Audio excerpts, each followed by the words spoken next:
Amen. Hallelujah. Let's give all the glory, honor, praise, and thanksgiving to the Father. For He is in our midst. We have become His temple, and He has dwelt in us. Blessed are we, sons and daughters of the Father, for His great love towards us. Blessed are we living in this generation, for we have seen the fulfillment of the Father's plan from the very beginning. This ministry, as He has seen from the very beginning, is now entrusted to His appointed Son, who has completed the Father's spiritual work of salvation in man. And now, as one nation of sons and daughters, let us all pray the prayer of fulfillment, confession, and affirmation of sons and daughters. Our Father.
Amen. Hallelujah.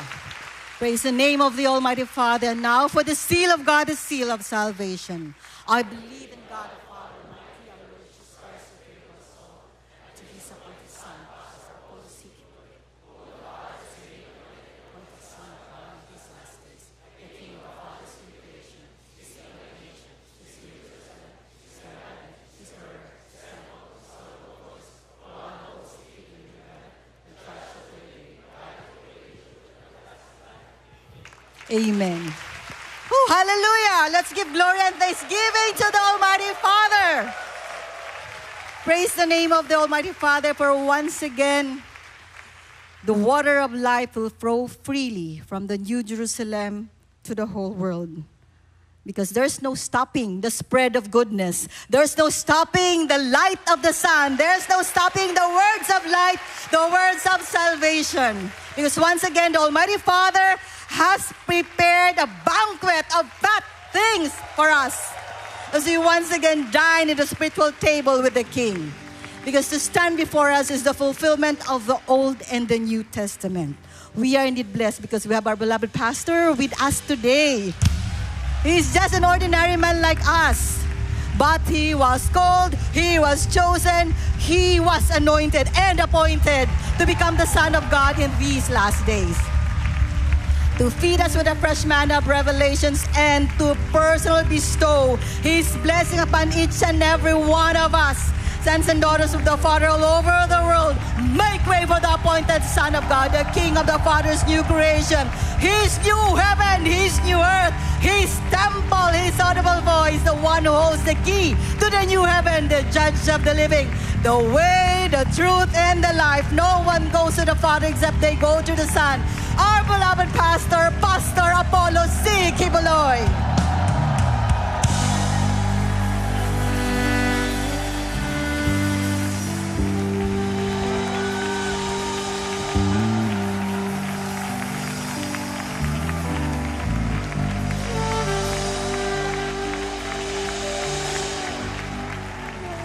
Brothers and sisters, all of us, with a loud thanksgiving voice, let's offer this Thanksgiving worship presentation to the Almighty Father today, all of us.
Praise the Father. Praise His name forever. Hallelujah, hallelujah. May the Father bless all of you. Before you may be seated, shake the hands of those around you and say, the Father's blessings be upon you. Praise the Father. Para sa lahat ng mga anak ng Diyos na nasa sa labas pa, silang lahat ay bibigyan ng special na invitasyon. Ang unang-unang invitasyon ng Diyos sa inyo ay walang iba kundi ang kanyang mga salita na kanyang ipaalam sa inyo sa pamamagitan ng aking mga pangangaral. Kung gusto niyo malaman ang mga kalooban ng Diyos na naroon, makinig kayo sa mga tapes na yon, na kahit hindi personal maririnig niyo sa akin. Yung mga tapes na yan ay naroroon ang mga mensahe na kung saan ay narinig na sa maraming beses. Unang-una ritong issue, mga kaibigan at mga kapatid, ay ang pagiging anak ng Diyos. Ngayon, maliwanag na sa lahat na pagka pinanganak ka sa sanlibutan ito, sakop ka ng dating sanlibutan na pinaghaharian ni Satanas sapagkat nilinlang niya ang ating unang magulang. So pagka pinanganak ka, anak ka ni Satanas indirectly sapagkat na ipanganak ka sa kasalanan. So, ang Espiritu tinanggap at minana mo, the Spirit that you have inherited is not of God because of the deception. Kasi galing tayo lahat sa unang Adan. Dumating ang anak ng Diyos dito para ipakilala ang kanyang dakilang kalooban na napakahirap tanggapin ng mga Hudyo sapagkat ang rasa nila ang kanilang itinataas. Anak kami ni Abraham, anak kami ng Diyos. Bakit pinangangaralan mo pa kami? Pero nakikita ng Ama, hindi yung rasa, hindi yung physical. Nakikita niya, ang Espiritu nasa sa loob ng tao. Kanino bang Espiritu ang nakatira sa loob mo? Sino sa inyo gustong pumunta ng langit? Lahat ata ng denominasyon sa kakristyanuhan ay gusto pumunta ng langit. Pero ang pagiging Kristiyano ba, garantiya na ng pupunta ka ng langit? Hindi. Sasabihin ko sa inyo, biblical yon. Sa Mateo 7, sinabi ng Ama, hindi lahat ng tumatawag sa akin, Panginoon, Panginoon, ay pupunta sa... Hindi lahat. Yung mga sumusunod lang. Ngayon, bibilangin natin kung ilan ang sumusunod. Pagsusunod na ang pinag-uusapan, nawawala na ang saya ng maraming Kristiyano. Nawawala na ang kanilang kasayahan. Lumilitaw na ang kanilang tunay na kolor. Nagiging masungit na sila. Iyon ang tunay mong espiritu. Hindi yung pakitang tao lang sa labas. Kaya sa Marcos Kapitulo 7, nang dumating ang Ama dito, na pinanganak doon sa Israel, nakita niya itong lahat eh. Anong sinabi niya? Marcos Kapitulo 7, 6 hanggang 8. Anong sinabi niya? Sabi niya, kayo namang mga mapagpaimbabaw, natupad ang hula ni Isaiah sa inyo. Malapit ang bibig ninyo sa Diyos. Napakalayo naman ng mga puso ninyo. Walang kabuluhan ang inyong pagsamba sa akin. Ang lahat ay magsambing, walang kabuluhan ang inyong pagsamba sa akin. Ang ibig sabihin, ang mga taong ito sumasamba rin. Sumasamba rin. Pero walang kabuluhan. Bakit? Bibig malapit, puso malayo. Ngayon, hahanapin natin kung nasa saan ang puso. Where is your heart? Pastor, nasa dibdib ko. Hindi. It is not the heart in your chest that I am talking about. It is not the organ that is pumping blood in your chest that you can feel right now that I will talk about. When I say heart, itong ating, the other translation in the Hebrew of heart is your mind. In your mind is your thoughts. Your thoughts becomes words, and then your words becomes concepts. And your concepts becomes ideas. And ideas are what will make us. Yung heart dito na sinasabi ay iyong meron kang conscious mind, meron kang subconscious mind. Yung subconscious mind mo rito, iyon ang tunay mong pag-iisip. Yung conscious mo, yan ang nagpapaandar sa'yo. Pero yung subconscious mo, nandun lahat naka-file ang tunay mong damdamin. Iyon ang gusto kong abutin ngayon. Naroroon nakaupo ang Espiritu. Either ng Diyos o ng demonyo. So, nasa saan ang puso mo? Narito ba sa Southorn? Baka katawan lang ang naririto. Ang pag-iisip mo ay wala dito. Gusto kong basahin ang Mateo 6:21. Matthew 6:21. Sinong pwedeng bumasa niyan sa Tagalog? I will read it in the English.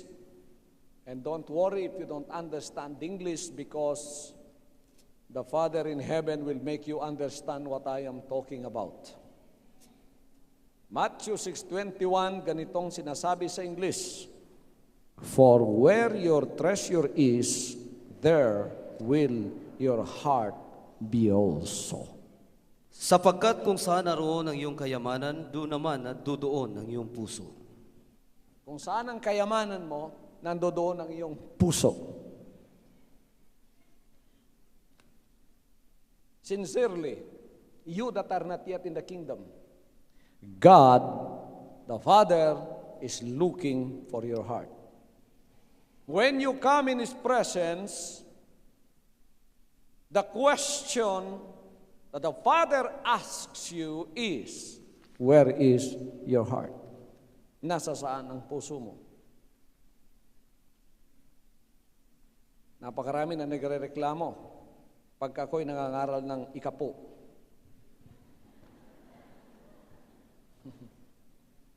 Bakit daw palaging pera ang pinag-uusapan sa ministry ito? Bakit daw palaging pera ang ating hinahanap?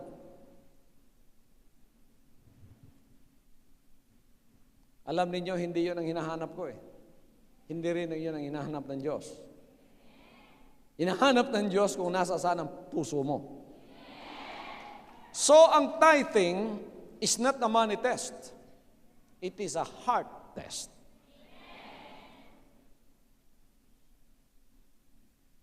This is not a money test. It is a heart test. Where is your heart? Bakit nai-involve ang pera pagka ang hinahanap ay ang puso? Maraming beses, hindi nagagalit ang tao pagka hindi pinag-uusapan ang pera.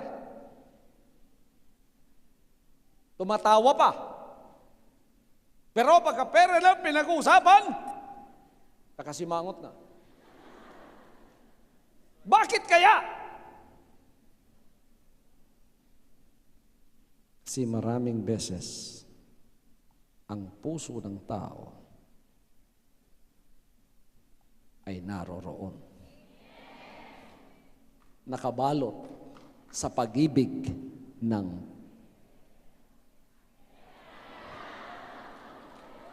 So the question here is this: love of God or love of money? May kaagaw na ang Diyos ngayon. Love of God or love of money? You say with your mouth, you love God. But where your treasure is, there will your heart be also. Yan ang sentro ng pag-iisip mo, naririyan ang puso mo. Kaya marami, kaya nilang iwanan ang Panginoon para sundin ang kanilang boyfriend na backslider. Sapagkat inagaw na ang kanilang puso. Ang iba, kaya nilang iwanan ang Panginoon dahil sa pera. Maraming beses sa pera. Kasapagkat naroroon ang kanilang puso. Kaya sinabi ng Ama sa langit, malapit ang bibig ninyo, malayo naman ang mga puso nyo. Nasa saan ang mga puso nyo? What is the center of your life is where your heart is located. What is the center of your life is where your heart is located. That is what you love. And when somebody tries to get what you love, naturally, hindi ka masaya. Sisimangot ka siyempre. Mahal na mahal mong anak mo, kikidnapin. Nako, magagalit ka, iiyak ka. May iba sa mga kakristyanuhan, mas mahal nila ang kanilang pera kaysa kanilang anak. Kaya pagka ako'y nangangaral na ng tithes, ayun ang pagkagalit, mga kapatid. Hindi basta-basta. Sapagkat naroroon ang sentro ng kanilang buhay. May pag-ibig sa pera. Samantalang, ang pinangangaral ko ay pag-ibig ng Diyos. Anong sabi ng Ama? If you love me, obey my commandments. If you love me, obey my commandments. And tithing is one of His commandments. So if you love Him, that is not a question of money. It is a question of the heart. To locate your heart, gusto niyo makita puso niyo? You want to locate your heart? Where your heart is found? To locate your heart, see where you spend your money and time.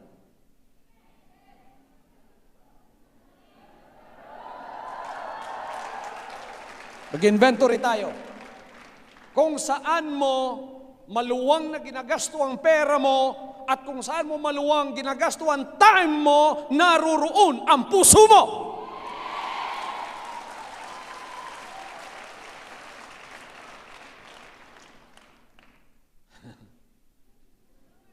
Bakit ba pagka para sa sarili, lalo na birthday, anniversary natin, sa pamilya natin, bongga, walang problema ang pera.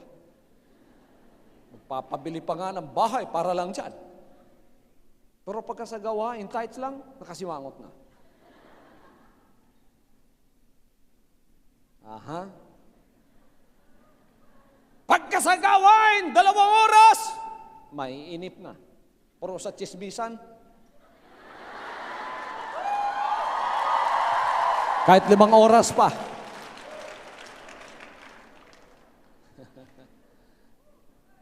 Pagka sa happenings, kahit magdamag pa. Sapagkat naroroon ang puso mo. What's your treasure? Or what's the center of your life? That is where your heart is. Pagka nakita ng Diyos ang puso mo nakabalot sa pera, siyempre, lilinisin ka niya. Aalisin niya ang pag-ibig mo doon para ang pag-ibig mo ay maging pag-ibig sa Diyos. Na kung kinakailangan, alisin lahat sa iyo yan upang ikaw ay maibalik sa pag-ibig ng Ama, mangyayari sa buhay mo yan. Kaya napakarami ng naging mga anak ng Diyos na nawalan ng lahat ng bagay. Para lang maibalik sila sa kalooban ng pag-ibig ng Ama. Sapagkat dito isa lang ating ibigin ng Ama lang.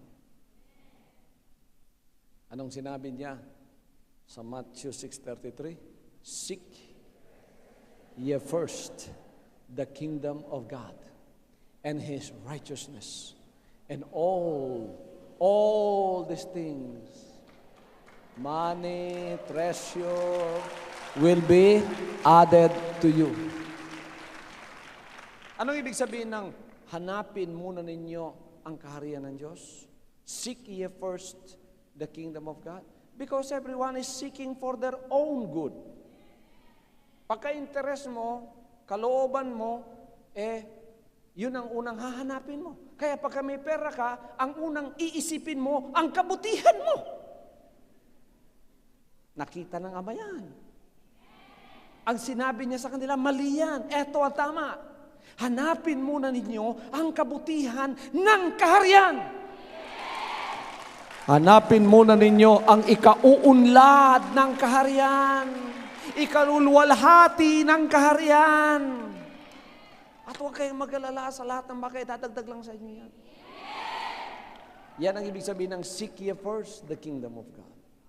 If you are seeking first yourself, naturally when there is good things that comes to you, you think first of yourself. You think first of your family, you think first of everyone that you love. Yun ang unang mamahalin. Yun ang unang hahanapin. Kaya malaki ng mga plano mo, lalo na nagkapera ka. Pabahay muna tayo.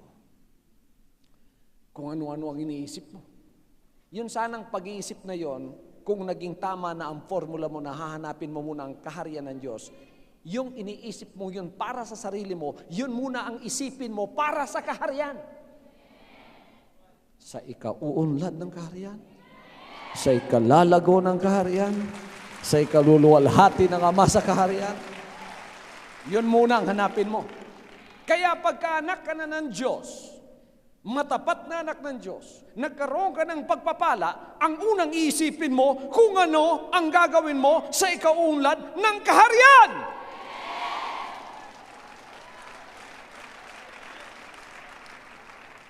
Hindi ako nagsabi nun. Matthew 6:33 is not my doctrine, it's the doctrine of the Father. Bakit may anak? Sapagkat ang anak ay matapat na mangangaral. Ang anak ay tirahan ng Ama. Gusto niyo pumunta ng langit? Maganda bang langit? Ginto?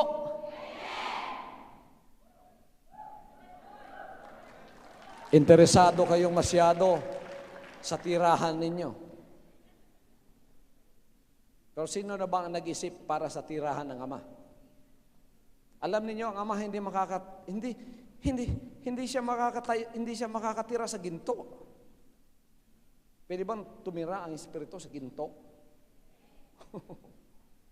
Kahit na 24 carats gold pa, hindi ka makakatira dyan. Makakatira ba siya sa mga naggagandahang mga ruby? Diamante? Hindi. Kahit ng pintuan mo, ganyan kakapal, puro diamante, makakatira bang Espiritu dyan? Kaya kung ang langit ay ganun kaganda, malungkot kung wala tayo doon. Pero, bago ka makapunta doon, dahil tirahan mo yun, isipin muna natin ang tirahan ng Ama. Saan gustong manirahan ang Ama? Sa tao. Ngayon, malaki ang problema ng Ama. Sapagkat nang pumunta siya rito, naghanap siya ng tao na lahi ng unang Adan. Anong sinabi sa Romans 3:23? Wala ni isa man, walang matuwid. All have sinned and come short. Wala siyang matitirahan. Kaya palaboy-laboy siya rito. Kaya sa kapahayagan na binigay sa akin, palaboy-laboy siya. Wala siya nakitang tirahan. Yung mga naggaganda ang mga sambahan dyan, wala doon. Kasi hindi naman siya makakatira din doon. Tao rin ang papasukin niya ron. Pinapasok siya kalahati lang. 1/4 lang. Hindi talaga buo. Kaya wala siyang mahanap. Pero salamat sa Ama. Sapagkat nagturo na siya ng araw na mula sa lahi ng unang Adan. Kaya sa Israel, gumawa siya ng sariling katawan niya. Nagpapanganak siya ng sarili niyang katawan para matirahan. Ngayon, ang purpose niya na pumunta rito ay upang iligtas o maging tirahan ang unang Adan na kanyang pinagkalooban ng karapatan. Paano niya gagawin yon? Gagawa siya ng example. Kaya ang ama sa Israel, example ng pagiging anak ng Diyos para sa unang Adan. Sino kaya sa lahi ni Adan at ni Eva ang magiging kagaya niya na ipanganganak sa Espiritu? Yun ang question. Sa Passion of the Christ, ang naipakita ni Mel Gibson ay kung paano siyang pinarusahan ng dahil sa kasalanan. Hindi niya sinabi roon why. Bakit? Nagdusa siya ng ganoon. Bakit? Hindi niya sinabi. Alam niyo kung bakit? Para lumitaw ako.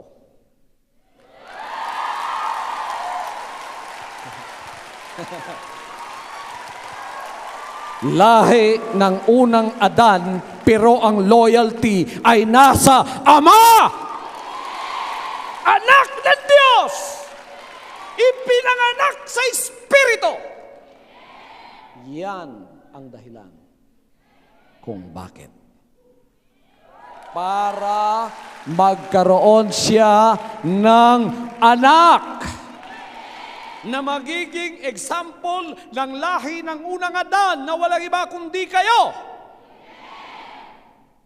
Kasi ang lahi ng unang Adan, ang talagang loyalty niyan kay Satanas eh. Pagka sinubukan mo yan, kahit Kristiyano yan, babalik at babalik yan sa lumang espiritu ng pagsuway. Doon yan, ang loyalty niyan, susuway talaga yan, magre-rebelde talaga yan. Sino naman bang mga Kristiyanong nasubukan talaga ng tunay na kapagsubukan na hindi kumalaban at nagrebelde? Tithes pa lang nga, hindi mahirap gawin eh. Rebelde na. Amen. Lalo na kung crucifix na at puputungan mo na ng koronang. Kaya sinabi ko na nga sa inyo kanina, faithful ba kayo kung ng Diyos hindi na mabait sa inyo?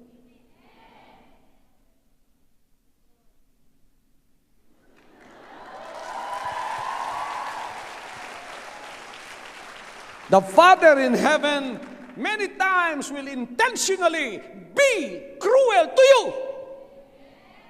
Will you still be faithful to Him?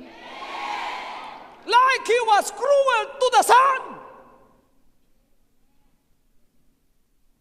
And the fact was that when He was crucified, because of that cruelty, the Son was able to express that cruelty that He felt when He said, Father, Father, why hast thou forsaken me?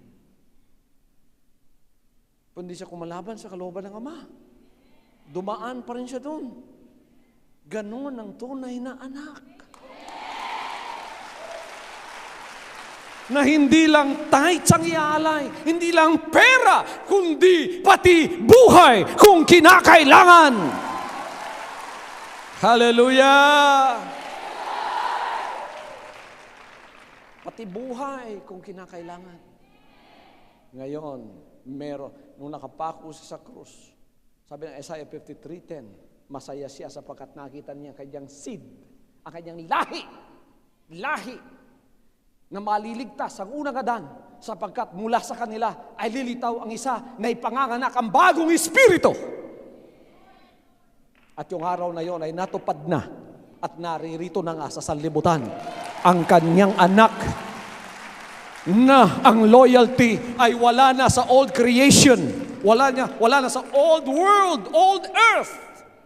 Nasa bagong sanlibutan na ng pamamahala ng Ama sa langit. Importante lang ang anak sapagkat tinitirahan ng Ama. Bakit matitirahan na ako ng Ama? Sapagkat isinuko ko lahat sa Kanya.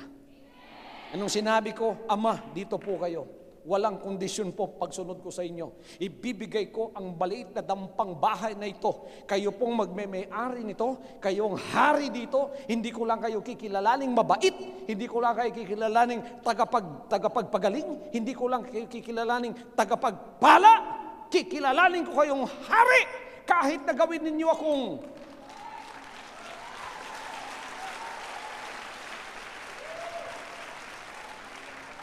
kahit anong pagawa niyo sa akin, kahit alipinin niyo ako, basta't kayo lang. Walang kondisyon. Mamahalin ko pa rin kayo at susundin ko pa rin kayo. Yan ang anak. Napakarami na nagreklamo nang tinawag akong anak. Kulto daw ako. Nung nga hindi pa ipinoklamar yan, kulto na ako sa kanila. Lalo na ngayon, ay talagang kulto pala yan, si Kibuloy.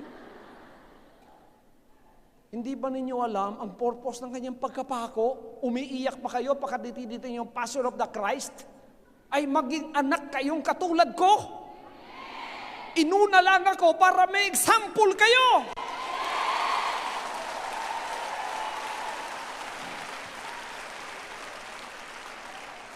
Kaya ngayon, wala nang reason ang lahi ng unang Adan na sasabihin palagi, tao lang tayo, hindi natin magagawa yan.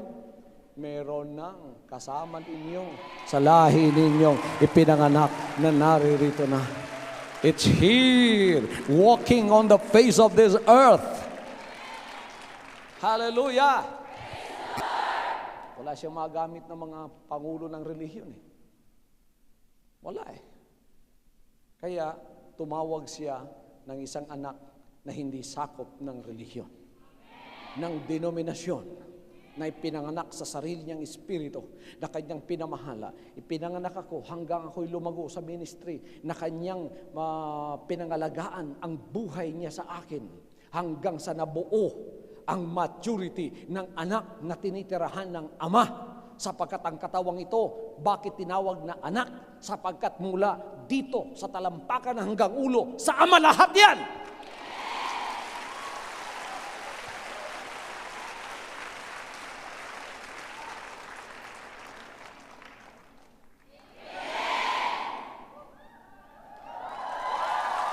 Yan, ang anak. Anak na rin ba kayo? Mulang hulo hanggang talampakan? Anak kayo? Nasubukan na kayo? Marami na tayo. Woo! Kaya, ang kaharian na Satanas, pabagsak na. Bagong administrasyon ito. Ang administrasyon ni Satanas, tapos na. Yung hypocrisy ni Satanas sa relihiyon, tapos na yun. Sige, magsamba kayo, basta ang puso nyo nasa akin lahat. Espiritu nyo ako may hawak, sige, sumayaw kayo. Pumalakpak kayo, umawit kayo, sige, gawin nyo lahat yan. Magpabautismo kayo, mag-speak in tongues kayo.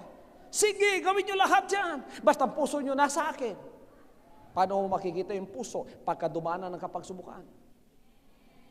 Yung mga anak ng kaharian, pagkadumanan ng kapagsubukan, lalong sumasaya. Lalong tumitindi ang kanilang katapatan. Kaya, mga kapatid at mga kaibigan, dalawa lang pong issue dito eh. Ay, isa lang palang issue dito. Kung anak ka ba ng Diyos o anak ka ng demonyo. Yan lang issue dito. Hindi issue dito ang relihiyon. Hindi issue dito ang denominasyon. Hindi issue dito ang pera. Hindi issue dito ang kung ano pang bagay. Hindi issue dito yan. Ang issue sa kaharian, pagka pumasok ka, anak ka ba ng Diyos? O anak ka ng demonyo? Pagka hindi kayo pinanganak sa Espiritu, kahit sasabihin mong, aba, pangulo ako sa denominasyon namin. I don't care who you are. Hindi makapagliligtas sa iyan. Ang Hudyo nga paniwalang-paniwala sa sarili nila na sila talagang mga anak ng Diyos. Dumating si Jesus Christ na ama ko, sinabi, kung ang Diyos pang ama nyo, mamahalin sana ninyo ako. Hindi ang Diyos ang ama nyo. Sabi na, hindi kami pinanganak sa pangangalo niya. Ama namin ng Diyos at si Abraham. Sabi niya, kung ama ninyo ng Diyos, mamahalin niyo ako. Pero ginagawa lang ninyo ang pita ng inyong ama. Ang inyong ama na Diablo. John 8:32 to 44. Sinabi niya yun. Palakpakan natin siya.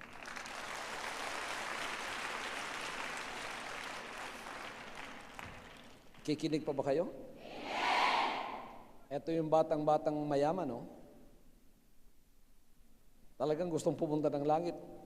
Katulad ng maraming relihiyoso ngayon. Guro, paano pumunta sa langit? Sundin mo lahat ng kautusan. Sinunod ko na yan, bata pa ako. Tiningnan niya. Mayaman eh. May kulang ka pa. Kasi ang Ama sa langit, nakita na niya kung nasasaan ang puso ng mayamang to. Kala mo, ang puso niya nasa langit dahil gustong pumunta doon? Wala doon. Sabi niya, may kulang ka pa. Ano yon? Ipagbili mo ang lahat ng kayamanan mo. Hindi niya sinabing i-deposito sa bangko. Sabi niya, ipamigay mo sa mga dukha. Bigay ninyo lahat kay Sister Andresa.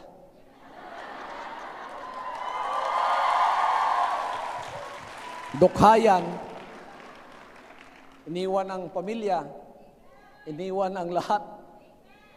Pati pag-aasawa.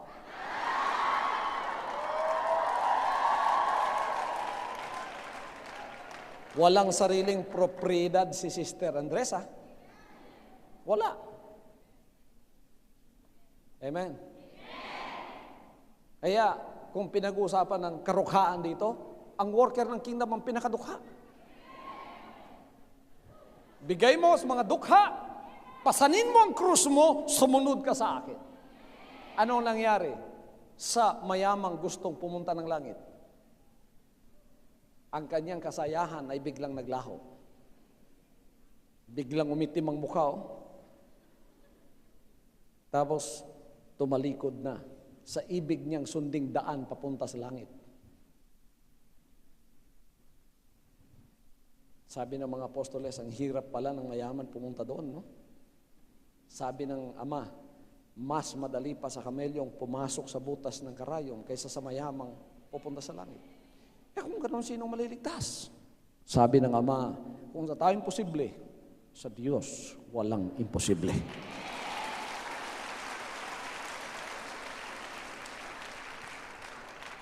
Nasa saan ang puso ng mayaman? Nasa pag-ibig. Ang pera hindi kasalanan. Lahat kayo ngayon may pera sa bulsa niyo, alam ko. Hindi kasalanan yung magkaroon ka ng pera eh. Gaano karami ka, konting pera, hindi kasalanan yun eh. Ang kasalanan, pag ang pag-ibig mo sa perang yan, mas pa sa pag-ibig mo sa Ama. Yan ang kasalanan. Yung pagtawag sa akin na kulto, hindi kasalanan yon ng mga hindi nakakaunawa. Kailan magiging kasalanan sa kanila? Pagka alam nilang hindi ako kulto, pagka alam nilang totoong sinasabi ko, tapos tinatawag pa rin akong kulto, naku, patong-patong ng kasalanan nila.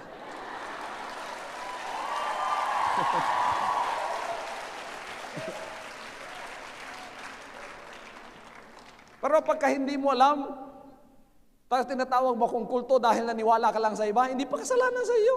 Patatawarin ka pa nung Ama nun. Pero pagka alam mo na, kumukulto ka pa rin.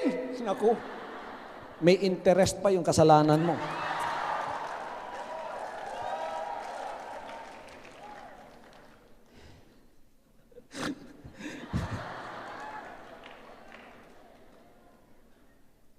Hallelujah. Kayo, saan ang puso nyo? Saan nyo dineposito ang puso nyo? Sa Hong Kong Shanghai Bank?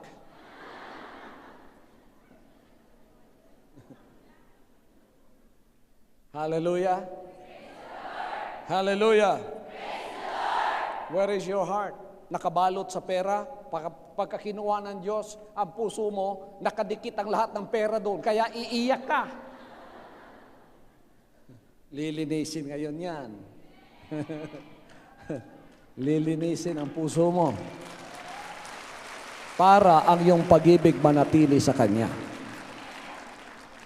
Hallelujah. Who you love, what you love, is the answers to the why of your attitude. Kaya sasabihin mo, ba't ganun ang ugali niya? Ba't ganun? Ba't ganun? Ba't ganun? Bakit? Ba't ganun ang ugali niya? Tanungin mo kung sinong mahal niya at kung ano ang minamahal niya. Bakit ganun ang ugali niya? Iyon ang sagot. Ba't kung pinag-uusapan ng tithes, pera, masama na ang ugali ng iba?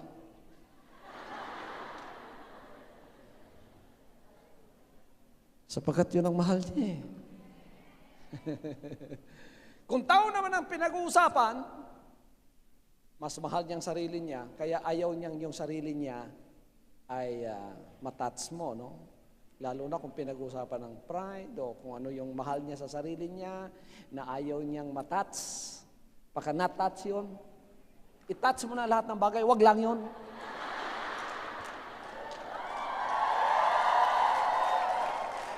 Love of money is equivalent to love of self. Amen. If you love yourself more than you love God, then that's an equivalent of that. Equivalent of the love of money. Kaya nagbabagong ugali ng iba pagka napag-uusapan yung mga sakit nila. Halimbawa, yung sakit ng chismis. Palipat-lipat ng salita. Lalo na ngayon, modernong technology. Ang chismis madaling kumalat. Noon, na wala pang cellphone, una, bago makapag-chismis, magkikita muna eh. Kaya, ang chismis hindi madaling kumalat. Pero ngayon, pag kami narinig, halimbawa, pumasok ka sa isang restaurant, yung kaharap mo pala, chismoso, kukuha na ng cellphone yan. Sasabihin, si Kibuloy may kasama, oh.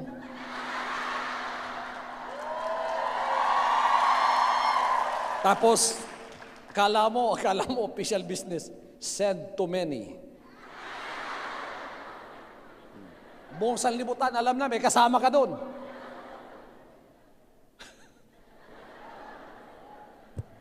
Pakunwari, gumagano, nilitrato ka na pala. Pati yung picture mo, pati yung chismis, doon, buong sanlibutan. Alam na nila. Mag-ingat-ingat kayong konti sa mga cellphone nyo. Sapagkat madaling gamitin ng kaharian para ang magandang balita lumaganap.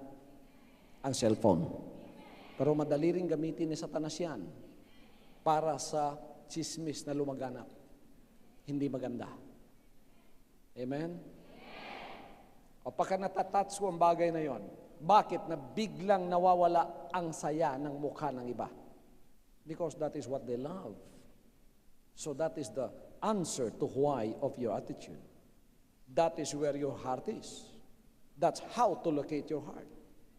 So who you love, what you love, is the answers to the why of your attitude. That is where your heart is located, and that's how to locate your heart. Now, when you love something, you have an attachment to it. You'll do anything to hold on to it. When you have the love of money, you have a deadly attachment to it. Na kahit na maghiwalay kayo ng Diyos, wag lang maghiwalay ng iyong pera. Mahal ko ito kaysa sa iyo. Amen. You'll oppose anything that will separate you from it. Because when you love something, you don't want to separate from it. You'll do anything to gain it and kill anything that will go between you and your love for it. Kaya hinahanap ng Diyos kung saan ang puso mo. Bakit puso ang pinag-usapan? Isip pala ito. Sapagkat puso, nandoon ang pag-ibig ang ibig sabihin. That is the metaphor of that word, heart, because it connotes with your love for something. But it's really your mind. Mabubuhay ka na walang puso diyan sa chest mo.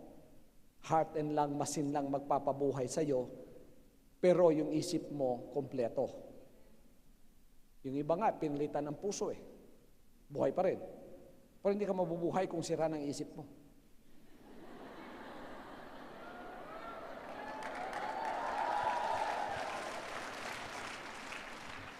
Amen. Pagka nasira ang isip mo, kahit ang ganda ng puso mo, sira ka na talaga.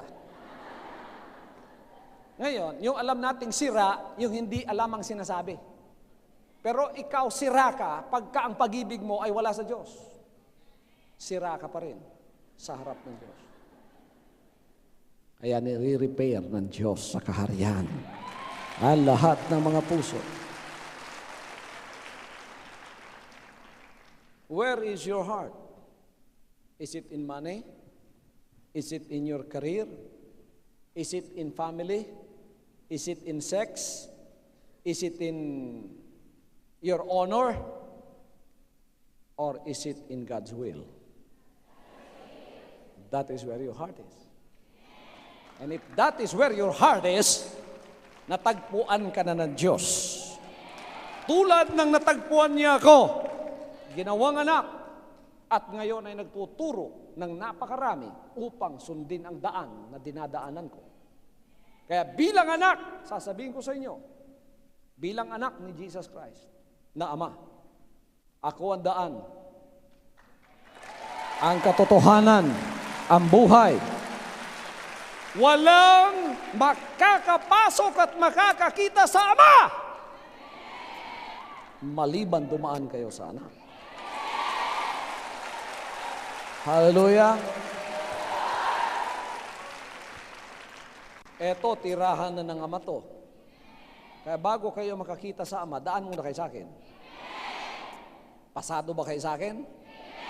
Pakinggan nyo lahat ng sinasabi ko. Pagka nasunod ninyo yan, tinanggap ninyo na buo, kung paano ko nakita ang Ama, makikita na rin ninyo. Yan nyo makikita, makakapiling pa ninyo. Ang Ama ngayon ay may tirahan na!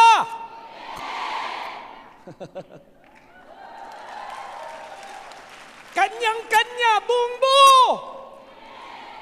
Nasubukan na, na-matured na. Niligawan na ng demonyo. Pagdating sa espiritu, walang babae at lalaki dyan. Sino? Kilala na ninyo ang babaeng espiritu?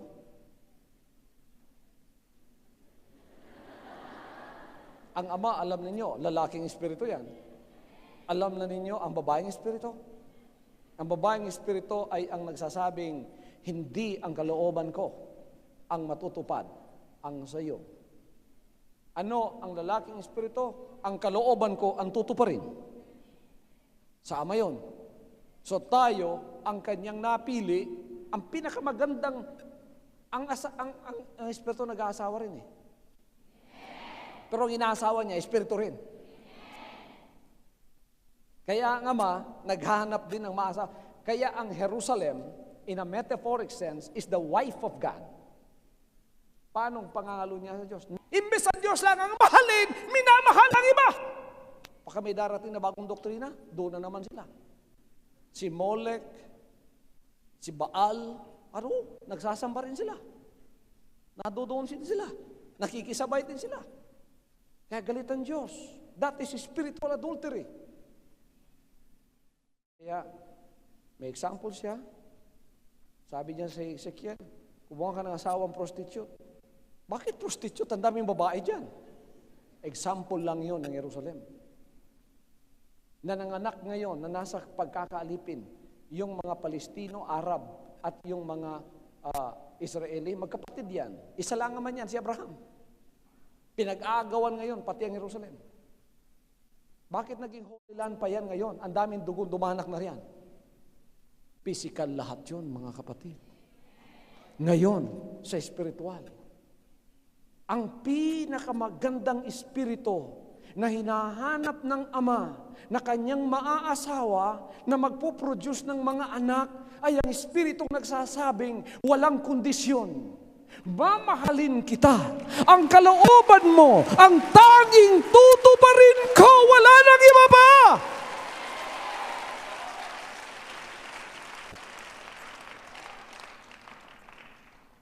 Dumating ngayon si Satanas, poging-pogi. niligawan ka. Ha? Kapag subukan, dinala sa iyo, at pagkatapos binubulungan ka, umalis ka na riyan. Ang panginagawa mo riyan. Dito, mas maganda dito. Anong sasabihin mo? Humayo ka nga, huwag mo akong buwisitin. Kahit ano pang gawin mo, kahit maghirap pa ako dito, mahal ko pa rin ang kalooban ng Ama.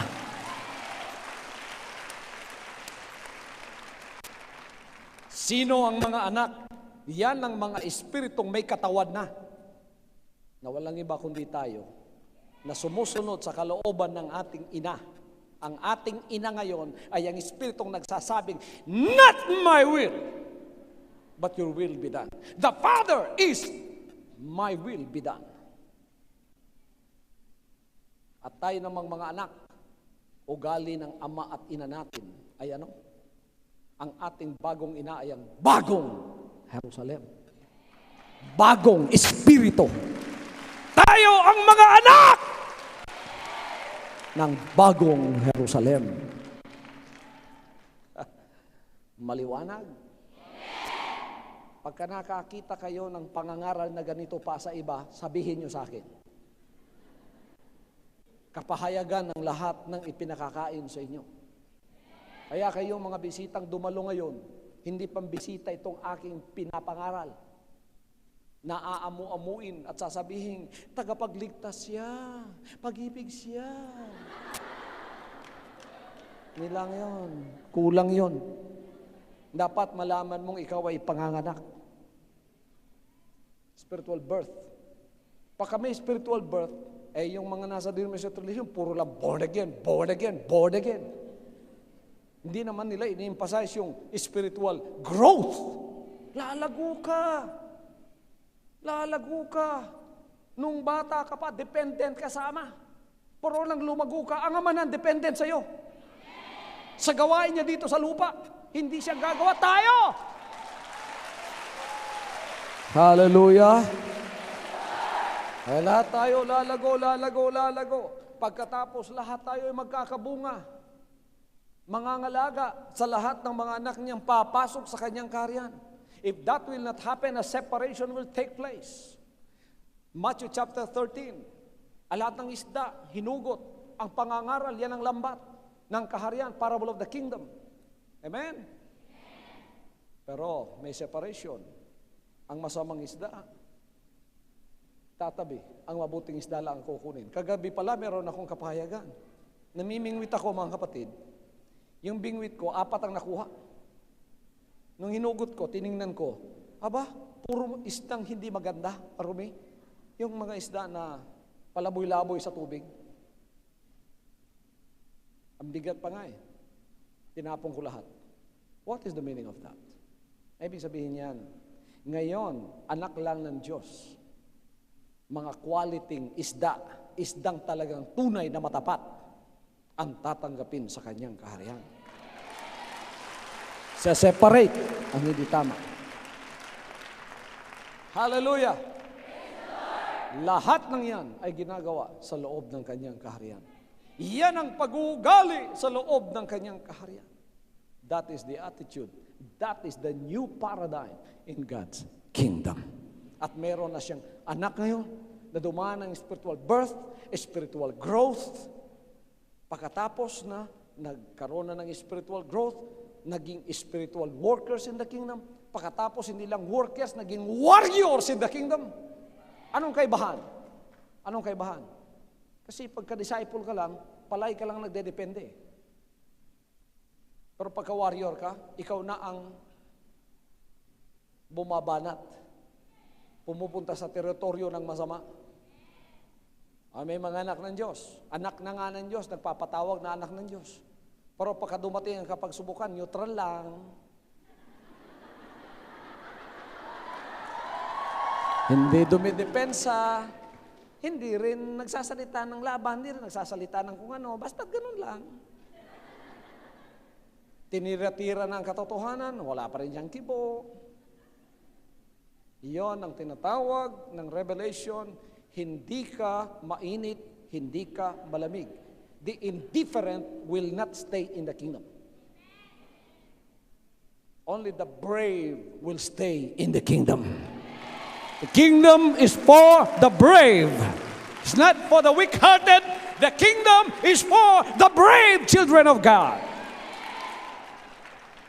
Spiritual warriors, lalaban na yan. May tabak na yan. Meron nga anak ng Diyos, warrior na. Tinawag akong kulto, anong sinabi? Paano mong patotohanan ngayon yan? Anong ibig sabihin ng kulto? Noon, hindi pa siya warrior. Anong sinasabi? Pag sinabing kulto, ay dadalangin na lang kita. Praise the Lord. Ngayon, hindi. Nag-aako ka na kulto, saan mo galing yan? Anong patutuo mo? Ano ang kategorya mo ng kulto? Sige nga. Yan. Anong sinabi nung katawang ginagamit ni Satanas? Anong sinabi? Ako nga rin, hindi ko alam kung bakit kulto eh. Oh. Eh di tinamaan mo sa liig. Amen. Yan, anak na ng Diyos yan. Hindi nila na-emphasize ba yun? Kung may spiritual birth, may spiritual growth. Kung may spiritual growth, may spiritual maturity. Kung may spiritual maturity, magkakaroon din ng spiritual death. Kung di ka mag-iingat. Sino yon? Kaya kayong dumadaan ng rehabilitation, nire-rehab kayo. Ano ang rehabilitation sa espiritu? Para kayong dinala sa ospital at in-ultrasound. To let you know what is wrong with you. Ikaw na mismo ang makakakita kung ano ang hindi maganda sa iyo. Para hindi ka mamatay. Ngayon, kung di mo pa rin papansinin yon, hindi mo pa rin babaguhin at gagamutin yon na meron ng paraan sa iyo, you will forever be separated. Panahon na ito. Ngayon pa nga, hindi nila maharap ang katotohanan. Pagkatapos sasabihin mong, harap ka sa paghuhukom, paghahatol na huli. Pagkatapos, papasa ka doon. Dito pa nga, hindi ka pumapasa. Tinutulungan na kita. Kaya alam mo kung pupunta ka na langit o hindi, dito pa eh. Naririto ang kanyang mga pamamaraan. Palakpakan natin ang buhay ng Diyos. Hallelujah, hallelujah. Hallelujah, hallelujah. Kayo namang nilululabay ng paglilinlang ng demonyo sa pamamagitang relihiyon at denominasyon. Ligtas na kayo, baka narito kayo. Mag-isip-isip na kayo, manalangin kayo, lumuhod kayo, at humingi ng matuwid na daan. At sasabihin ng Ama sa inyong katotohanan. Hanggang ngayon, kung gagamitin pa ako ng Ama para sa mga hindi mananampalataya at hindi pa nakarinig, magpapagamit pa rin ako. Pero I doubt na palaging gagawin na ng Diyos sa akin yun. Sapagkat ang aking pangangaral ngayon ay para lang sa Congregation of the Faithfuls. At salamat sa Diyos dito sa Hong Kong ay binibigyan pa niya kayo ng daan. Ino-open pa ang pintuan para sa inyo dahil sa intercessory ng mga taga Hong Kong na mahal ng Diyos. Pero ninyo ang matuwid sa harap ng Diyos. Binubuksan pa para sa inyo na makapasok at makita ang katotohanan yan. So ngayon, para sa inyong ang puso ninyo ay wala pa sa Kanya, pero may relihiyon at denominasyon na kayo. Pero naideposito ninyo ang puso ninyo sa iba't ibang lugar. Kung kayo ay tunay na naghahanap sa Diyos, pagka natagpuan ninyo ang Diyos, tulad ng mayaman na naghahanap ng langit upang maligtas, ang unang hahanapin niya sa inyo ay ang inyong puso. Siya ang nagsabi, for where your treasure is, there will your heart be also. Ang kayamanan natin ay ang kalooban ng Diyos. Kaya nasa loob tayo ng Kanyang kaharian. Naririyan ang ating mga puso, naririyan ang ating pag-ibig. Hallelujah! At naging mga anak na tayo ng Diyos. Inuna natin ang Kanyang kaharian. Kaya dahil mahal natin siya, palaging kaharian ang inuuna natin. Pagka tayo pinagpala, ang una nating iniisip, ang kaharian. Pagka tayo malakas ang katawan, ang una nating iniisip, paano ko magpapagamit sa kaharian? What is the pleasure of the Father? What is the will of the Father? What will bless the name of the Father? What will glorify the name of the Father? This is what we always think about because that is where our heart is. That's why when we come and worship Him in spirit and in truth, the Father said, these are the worshipers that I am seeking after, those that will worship me in spirit and in truth. Who are those people? Those are the people whose heart is with God. He will not accuse us anymore like the accusation He threw at Israel when He said, these people are hypocrites. The prophecy of Isaiah is fulfilled in them because with their lips they worship me. They're very close to me, but their heart is far away from me. How will God locate and find your heart? When you come and say, I surrender my heart to you. How? My will not be done, but your will be done from now on. Nakita ko ng puso mo. Naibigay mo na sa Diyos. Sasaulin ng Diyos, ayusin ang buhay mo.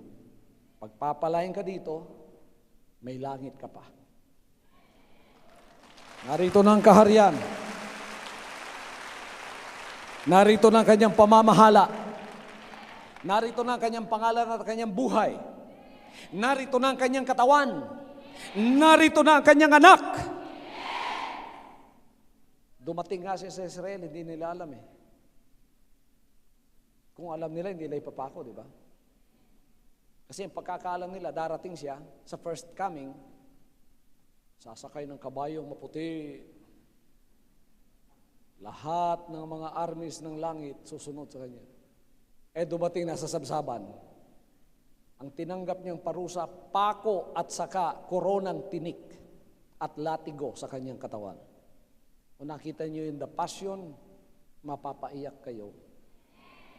Tiningnan ko yon kasama ng mga kongregasyon natin sa Canada.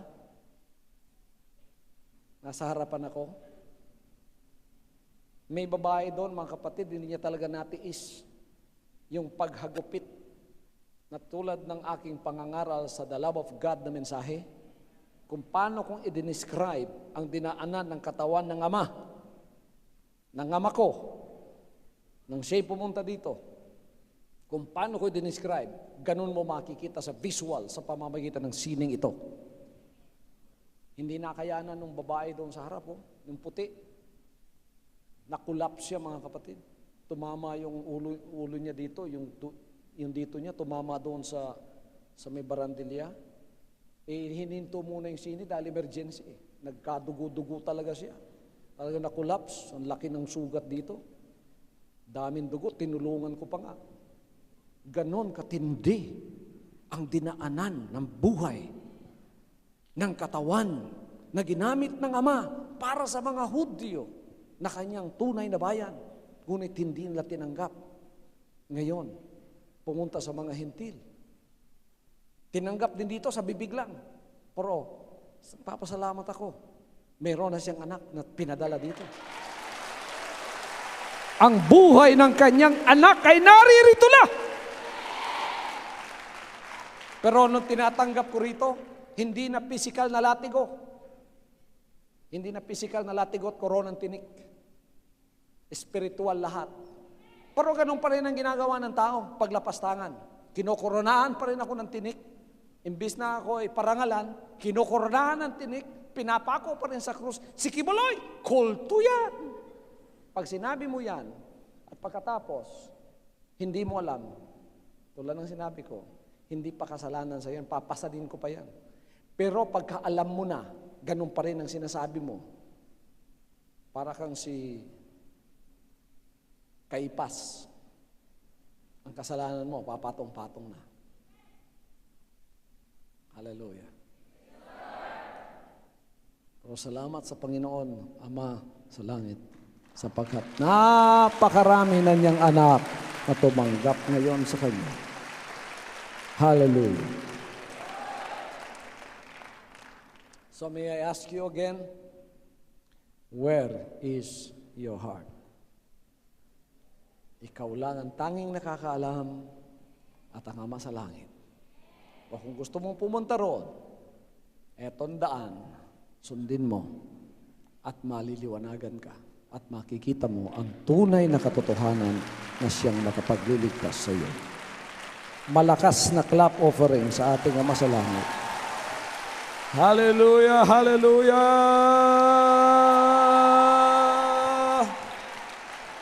Father in heaven, we thank you for everything that you have done for our salvation, for the salvation of the people concerned, the race of the first Adam, including us. We thank you, Father, for you have chosen your Son in the last days to be your messenger to preach and teach your will upon your people throughout the whole world. Father, we thank you for that sacrifice on that cross at Calvary, where you have shown that love for us. We have seen how you sacrificed your life. And now we know why you sacrificed that life. Because you will produce your children. You will produce a son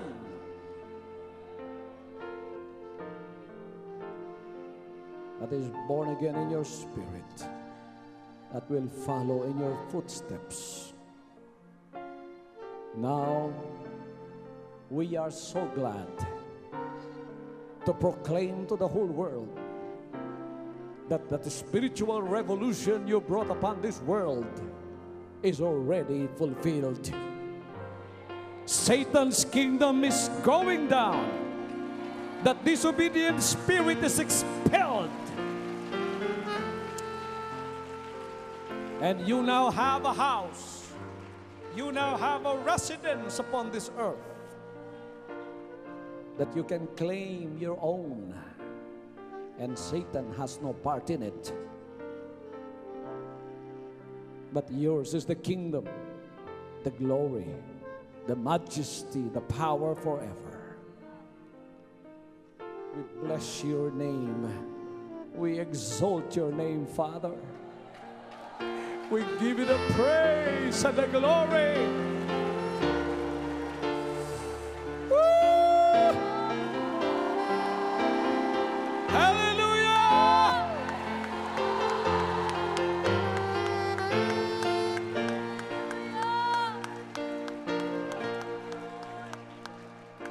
Hallelujah, hallelujah. Hallelujah, hallelujah, hallelujah.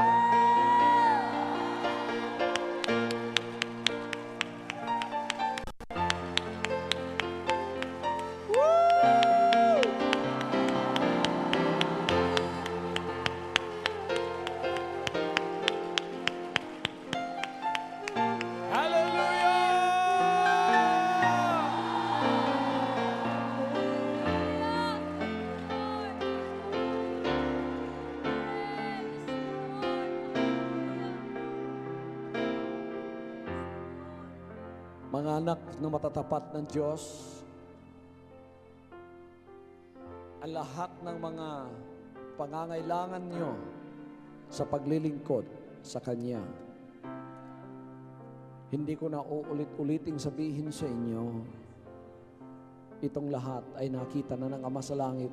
This will be provided. Don't worry about the disease and sickness. It will be healed in Jesus' name.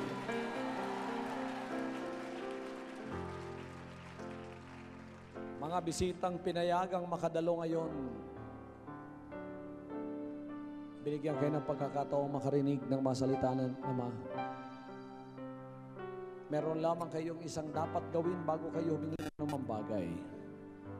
Iyan ay ang pagsuko at ang pagsisisi.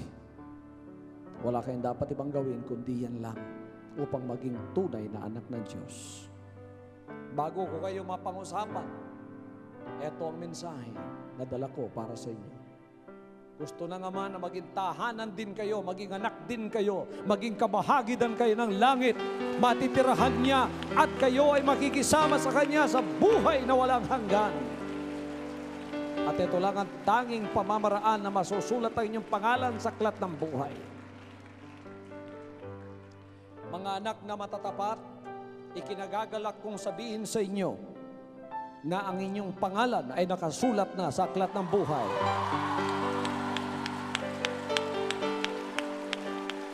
Huwag ninyong hayaang may kumuha pa ng koronang ng putong ng buhay na yan sa inyo.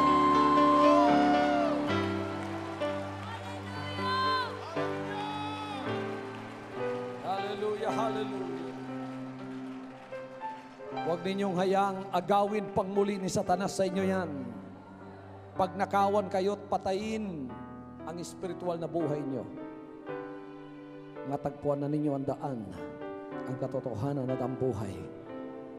Ang Ama ay nakikisama na rin sa inyo. Napakahalaga na malaman ng lahat ng tao ang bagay na ito. Kaya't kayo'y gagamitin, bawat isa sa inyong worker in the Spirit, gagamitin upang ipaliwanag sa iba ang tunay na kaligtasan yan.